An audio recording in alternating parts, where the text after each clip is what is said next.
Et puis nos enfants d'aujourd'hui, alors ils ont eu des noms différents, hein. Moi je suis aussi médecin homéopathe, donc j'ai entendu les enfants indigo, ensuite ils sont devenus arc-en-ciel, après on a eu les générations X, Y, Z, j'entends bientôt parler des enfants alpha, tous ces enfants qui finalement nous questionnent sur notre environnement et qu'on a essayé d'identifier et qui ont finalement au fond le même besoin, un besoin de sécurité émotionnelle qui va être essentiel de pouvoir finalement comprendre. Deux choses importantes par rapport à l'enfant qui correspondent un petit peu aussi à ça, c'est que l'enfant a deux différences par rapport à l'adulte, c'est qu'il ne pense pas avec la même temporalité. Tout à l'heure, pour l'enfant, ça ne veut rien dire. 2 dodo, tu vas dormir chez mamie, 2 dodo, papa et maman, ils viennent après. Pareil, ça ne veut rien dire. Jusqu'à 5-6 ans, l'enfant n'est pas en capacité, en particulier si vous n'utilisez pas des visuels, pour intégrer ce temps. Tout à l'heure, on ira au bain. Maintenant, il est l'heure. Ça n'a pas aucun sens pour l'enfant. Donc notre temporalité n'est pas la temporalité de l'enfant. Et parfois, nos contraintes horaires, et souvent nos contraintes horaires, ne correspondent pas du tout aux contraintes horaires et à la temporalité de l'enfant. Ça, c'est une première chose. Et nos enfants ne pensent pas comme nous en tant qu'adultes. Nous, on a effectivement, a priori, développé nos 3 cerveaux.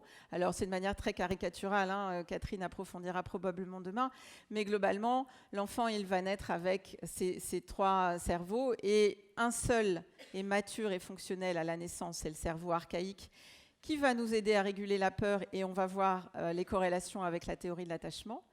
Il a un cerveau émotionnel, alors lui, il va être en pleine action pendant 5 ans, mais ce cerveau émotionnel il est fonctionnel, mais il n'est pas mature. Donc ça t'a fait quoi que Enzo te tape à l'école? S'il ne se rappelle pas forcément de ce qui s'est passé, il ne va pas vous le dire. Ou qu'est-ce que tu as mangé ce midi à la cantine? Alors il y a des parents, ils viennent me voir, docteur Anne, il fait exprès, il ne me raconte pas. À vous, il vous raconte, et puis moi, il ne me raconte pas. Mais non, il va peut-être raconter à la maman si le soir, elle va faire des pâtes bolognaises et que c'était le plat qu'il a mangé 2 jours avant à l'école. Mais peut-être qu'il va vous dire qu'il les a mangés ce midi.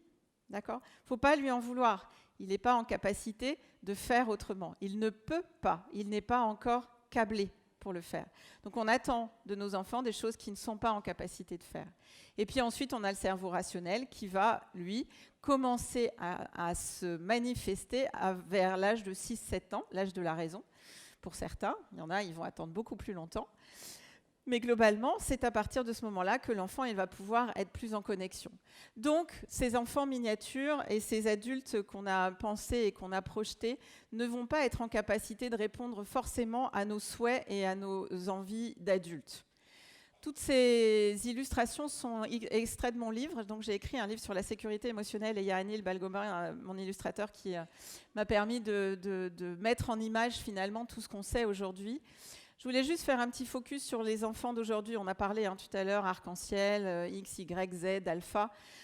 Aujourd'hui, on commence à entendre parler, alors pas encore assez dans le champ de la psychiatrie, je suis parfois un peu extraterrestre dans mon monde, mais d'enfants mutants, des enfants qui sont en mutation, et pas forcément des classes d'enfants.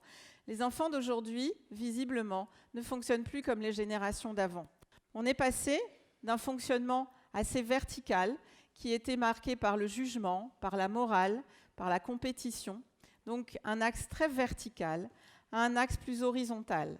Cet axe horizontal correspond aujourd'hui à ce que vivent les enfants et ils sont plutôt dans un esprit de co-construction, de coopération, d'équité, dans un axe plus horizontal qui vient finalement faire qui vient percuter parfois nos règles éducatives. Moi, je vois toutes les problématiques transgénérationnelles avec des parents qui viennent juste avant les fêtes de Noël en disant « ça va encore être un cauchemar, on va chez papy et mamie, on va me dire que je suis laxiste, que je ne comprends pas, que je ne mets pas les bonnes règles éducatives », sauf qu'ils ne comprennent pas que ça ne marche pas avec mon enfant.